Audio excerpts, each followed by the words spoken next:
संभाजीनगरातील Sai institute of management and research सेंटरचे संस्थाचालक फरार झालेत. संस्थाचालक जे.के. जाधव आणि विक्रांत जाधव या पितापुत्रांनी विद्यार्थ्यांकडून प्रत्येकी 1,10,000 रुपये शुल्क उकळत प्रवेशाचा बनाव रचला. मात्र परीक्षा येऊन ठेपल्यानंतरही विद्यार्थ्यांना हॉल तिकीटच दिलं नाही.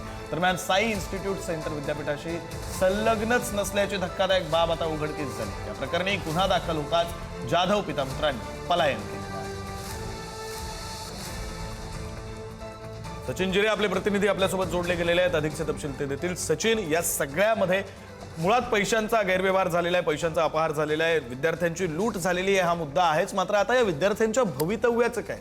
त्यांचं वर्ष वाया जाणार आहे का या सगळ्या दरम्यान?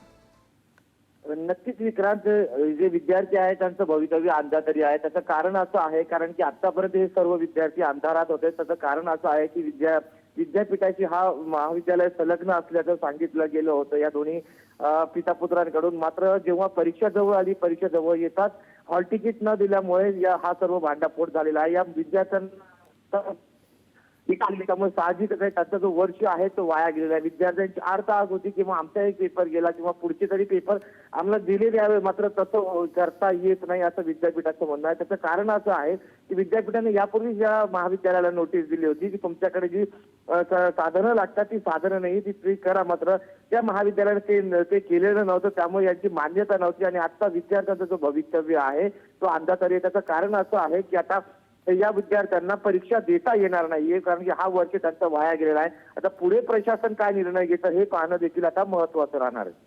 विक्रांत, बरं, धन्यवाद सचिन दिलेल्या आहे सगळ्या सविस्तर माहितीसाठी.